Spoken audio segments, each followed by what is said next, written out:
Ground zero खबर के प्रायोजक हमारा सुपर 35 करियर इंस्टीट्यूट नीट और नर्सिंग में सबसे ज्यादा चयन देने वाला संस्थान। पता 3rd floor Rama Govind palace, Sirmour Chowk, Rewa.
Madhya Pradesh के विंध्य में खुशी की लहर जाग रही है। यह खुशी की लहर के कारण यह है कि विंध्य के भाजपा के कद्दावर नेता 4 बेर से रीवा के विधायक का शिवराज के कैबिनेट में स्थान मिली है और आज 9 बजे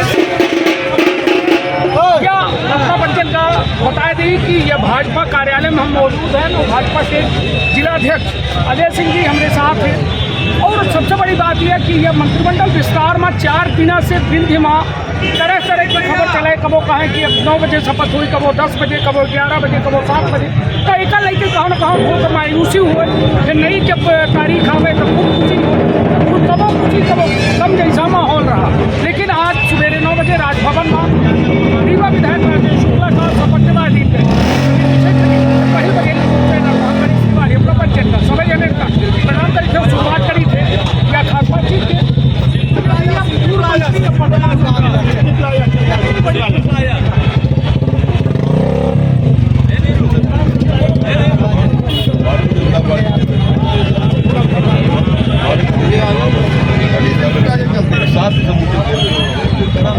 आभार प्रकट करना चाहूँगी कि उन्होंने हमारे रीवा जिले में प्रतिनिधित्व किया है। निश्चित तौर पर राजेंद्र शुक्ला जी 2003 से पूर्व में भी मंत्री रहे कई बार और उन्होंने मंत्री रहते रीवा के विकास की एक जो नई गाथा लिखी है। निश्चित तौर लोगों के मन में अपार उत्साह है, खुशी है कि फिर से हमारे रीवा के विकास में 4 चांद लगेंगे। ये बताइए, मंत्री पद नहीं रहा तो का उससे कुछ प्रभाव पड़ा रहा रीवा के विकास में, विंध्य के विकास में? नहीं, प्रभाव तो क्या है कि वो मंत्री पद रहे या न रहे, वो विधायक के रूप में ही वो लगातार आप देखते रहे होंगे सक्रिय रहते थे और विकास के लिए उनके मन में जो एक ललक है, एक योजना है, योजनाबद्ध तरीके से काम करते थे और रीवा को एक उन्होंने नया स्वरूप दिया है। चलिए, अब यह बात हो जाए कि 3-4 दिन से लगातार कयास लगाए जा रहे हैं। मीडिया में हमेशा बात उठे कि अब 7:30 बजे है, कब 11 बजे है। इससे कहो न कहो कार्यकर्ताओं के मनोबल टूटर रहा और यह लगे कि यह बेर तारीखन का आगे का है, तारीख पर तारीख मिल रही। तो एक लड़के का ये तारीख पे तारीख का कयास ये मुझे तो नहीं मालूम था, क्योंकि कोई भी अधिकृत तारीख नहीं आई थी, न माननीय मुख्यमंत्री जी की ओर से न कहीं और से। और मंत्रिमंडल का गठन माननीय मुख्यमंत्री जी का विशेषाधिकार है और मुझे ये नहीं पता किस तरह कयास लगाए जा रही थी। परसों मुख्यमंत्री जी छिंदवाड़ा में थे, रात्रि विश्राम बैतूल में था, उनके कल भी कार्यक्रम लगे हुए थे। उसके एक दिन पहले शहडोल और दमोह में लगे थे। जब माननीय मुख्यमंत्री जी भोपाल में थे ही नहीं तो मंत्रिमंडल का कयास मुझे समझ से परे है। नहीं तो यह बताइए, सोशल मीडिया हो या मीडिया हो, लगातार खबर में अपना नजर बनाए रखें। सोशल मीडिया और मीडिया इस बारे में कमेंट नहीं करूंगा। इस बारे में आप स्वयं मीडिया से हैं, किस आधार पर आप खबर चला रहे थे तो आप ही बता सकते हैं। चलिए ठीक है। अब बात यह कि विंध्य में 30 सीट है।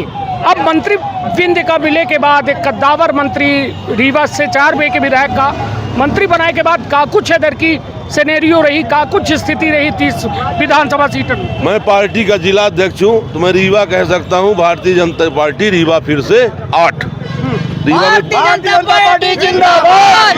चली बैठे लोगन के अंदर उत्साह है और अब जिंदाबाद। का कहे चाहब जैसा भाजपा कार्यालय में लोगन के द्वारा डांस कीन गए, आतिशबाजी कीन गए, कितना खासा उत्साह देखे को मिल रहा है रीवा में पूरे विंध्य में। निश्चित तौर पर उत्साह है, कार्यकर्ताओं में अपार खुशी है और वो अपनी खुशी अपने कार्यालय में कार्यकर्ताओं का मंदिर होता है, अपने मंदिर में आके कार्यकर्ता खुशी का इजहार कर रहे हैं। चलिए अब रीवा का दो ठे बड़े नेतृत्व मिल गए हैं, एक विधानसभा अध्यक्ष गिरीश गौतम जी के पद के रूप में और एक ठे दूसरा अभिया शिवराज कैबिनेट विस्तार में मंत्रिमंडल के रूप में। ये दोनों से रीवा का कितना कुछ लाभ अपना का लागत है कि रीवा सहित पूरे विंध्य का मिलत हुए। निश्चित तौर पर एक थे, एक से दो हुए तो निश्चित तौर पर उत्साह भी है और इसका कहीं न कहीं रीवा के विकास में रीवा के कार्यकर्ताओं को, रीवा की जनता को इसका लाभ मिलेगा। चलिए मंत्रिमंडल में जो है 4 मंत्री का शपथ दिलाई गई ही, क्षमा कर 3 मंत्री का, तो ये पदन के बंटवारा का लेके कौन विभाग अपना का लग रहा है कि रीवा विधायक राजेंद्र शुक्ला जी का दी जाए। इस मामले में मुझे तो लगता है कि ना तो मुझे ना तो किसी को इस मामले में कोई कमेंट करने का अधिकार है या माननीय मुख्यमंत्री जी का विशेषाधिकार है। और मैं तो जो पार्टी का छोटा कार्यकर्ता हूँ, जिले का कार्यकर्ता हूँ, तो माननीय मुख्यमंत्री जी जो उचित समझेंगे, जिस योग्य समझेंगे, निश्चित तौर पर वह विभाग देंगे। चलिए तो निश्चित तौर पर हमारे साथ रहे भाजपा के जो है जिलाध्यक्ष रीवा अजय सिंह जी, जिनके द्वारा साफ तौर में यह कहा गया है कि विकास का एक नया पंख लागी और कहाँ न कहाँ पूर्व मंत्री अब वर्तमान मंत्री में तब्दील हुए से एक कहाँ न कहाँ उत्साह देखे को मिल रहा है रीवा के जनता में, पूरे विंध्य के जनता में। तो अपन अपने परिवार के रखा बहुत ख्याल। धन्यवाद, प्रणाम।